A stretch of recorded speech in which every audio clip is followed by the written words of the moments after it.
अमोल मिटकरी जी हमारे साथ हैं, उनसे हम बात करेंगे। सर, आज राजनीति में एक ही सोशल मीडिया पर एक ही वीडियो वायरल है संजय सिरसाट का, जिसमें दिखाई दे रहा है कि वो एक कमरे में बैठे हैं और एक दावा जो किया जा रहा है कि एक बैग है जिसमें कैश भरा हुआ है। नहीं, लेकिन बैग खोलेगा ही क्या वो? बैग खुला हुआ है, उसमें कैश है क्या? ऐसा दिखाई दे रहा है। दिखाई दे रहा है। अब रूम भी उनकी है, आप कह रहे हो, उन्होंने खुद कबूल किया है। अब उसमें काहे की कैश है और किस टाइप की बैग है, मैंने तो वो वीडियो देखा नहीं। फिर भी आप पे भरोसा रख के मैं यही कहूंगा कि अगर वो रूम उनकी होगी, वो बैग होगी और उसमें थोड़ी बहुत कैश होगी, तो वो कैश है या और कोई कागजात है, उसके बारे में वही अधिक बताएंगे। अब वो वीडियो ही मैंने देखा नहीं, तो उसके बारे में बोलना उचित नहीं रहेगा। नीतीश राणे का एक विवादित बयान सामने आया है। उनका कहना है कि सभी मुस्लिम हरे सांप हैं, मुंबई का डीएनए हिंदू है, मैं हमेशा हिंदुओं का समर्थन करता रहूंगा। किसने किसका समर्थन करना चाहिए वो खुद की अपनी एक राय होती है, लेकिन इस तरीके से किसी को हरे सांप कहना या किसी को और किसी धर्म को या मजहब को इस तरीके से गलत बोलना, ये हमारे महाराष्ट्र की प्रथा परंपरा नहीं। हम छत्रपति शिवाजी महाराज को अगर मानते हैं, हम अगर बाबा साहब आम्बेडकर जी के संविधान को मानते हैं, तो संविधान में इक्वालिटी बताई गई है, दर्जाची व संधीची समानता, ऐसा मराठी वर्ड है उसमें। यहाँ पे सभी को रहने का अधिकार है। इस तरीके से किसी को आप हरे सांप नहीं बोल सकते हो। मैं मंत्री महोदय को कहना चाहूँगा कि हम इस पवित्र सभागृह के वो सदस्य है कि हमें भगवान ने एक मौका दिया है सभी लोगों को जोड़ के रखने का। जब महाराष्ट्र के मुख्यमंत्री पद की शपथ लेते हैं तो कोई धर्म के नहीं रहते, कोई पार्टी के नहीं रहते, वो सभी जनता के रहते हैं। यहाँ 2-3 मुस्लिम का आमदार भी, विधायक भी है, ऊपर के हाउस में भी इद्रिस नायकवड़ी जी हमारे विधायक है। यानी सभी लोगों को लेके चलना ये माननीय मुख्यमंत्री महोदय जी का काम है। अब रानी जी ऐसा क्यों बोलते हैं, तो उनका मर्ज और उसकी दवा क्या है वो खुद मुख्यमंत्री जानते हैं। अभी उन्होंने इस तरीके से जो बयान दिया, मैं उसकी तीव्र आलोचना करता हूँ। ये हमारे महाराष्ट्र की प्रथा परंपरा नहीं और ये हमारे पार्टी के संस्कार भी नहीं।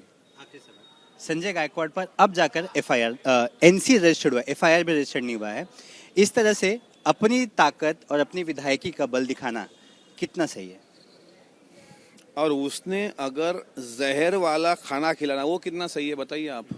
जहाँ बड़े बड़े चूहे आधा किलो के जिस रेस्टोरेंट में घूमते होंगे, जहाँ पे दाल चावल जिस तरीके की बदबू वहाँ पे आती है, जिस तरीके की गंदगी होती है, अगर किसी विधायक को आप परस दो, वो नहीं खाएगा। और जो लोग आज संजय गायकवाड़ जी पे बोल रहे हैं ना, नाना पटोले जी ने विवाद उन पे बयान किया, वडेट्टीवार साहब ने, कभी तो आप आमदार निवास में जाके रुकिए, वहाँ पे 2 टाइम का भोजन कीजिए।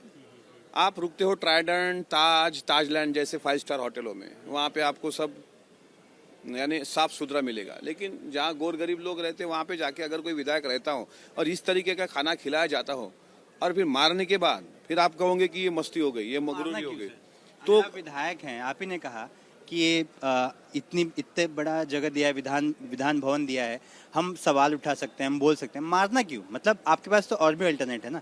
अगर आप भी मारेंगे तो बाकी के लोग भी अगर मारेंगे तो मतलब रह क्या जाएगा, कानून व्यवस्था क्या रह जाएगी? ऐसा है, अगर कोई खाने को, गलत नहीं, मारने पे सवाल। मैं मारहानि का समर्थन नहीं कर रहा, मैं मारहानि का समर्थन नहीं कर सकता क्योंकि मैं कॉन्स्टिट्यूशन को मानने वाला आदमी हूँ। लेकिन जिस कारण के लिए मारा गया उसका मैं समर्थन करता हूँ। आपको समझ में आया? मतलब मैं मारपीट, बट मारपीट ये समर्थन, लेकिन जिस कारण के लिए उसको मारा गया उसका समर्थन ये है। संजय गायकवाड़ नहीं, अगर अमोल मिटकरी भी वहां रहता था खुद और इस तरीके से कोई जहर खिलाता था तो क्यों सहन कर सकते थे?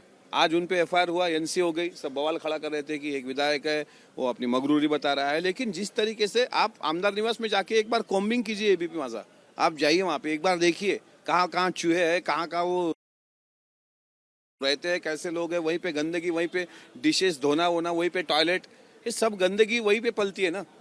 और 2021 में उसका टेंडर प्रोसेस कंप्लीट हो चुका है। 2021 आज 4 साल हो गए, टेंडर उसका कैंसिल है, फिर भी नए आदमी को टेंडर दो, आप साफ सुथरा खाना खिलाओ। आमदार फोकट में नहीं खाते, वहां पे पैसे देते हैं। विधायक भी लाचार हैं। विधायक अभी रहेंगे कहाँ? आमदार निवास तो ये तो प्रीमाइसेस में है ना। और रही बात लाचारी की, तो लाचार आप नहीं बोल सकते हो इस तरीके से, क्योंकि विधायक जो जब खाना परोसा जाता है तो हम भी चाहते हैं कि साफ सुथरा खाना खाए। गरीब से गरीब लोग भी यही चाहता है, गरीब से गरीब होगा कि हम। सर, आपने एक चीज़ सिखाया कि आपके हक के लिए आपको मारपीट भी करना पड़ सकता है। कैमरा पर्सन सचिन शिंदे के साथ सूरज ओझा, एबीपी न्यूज़, मुंबई।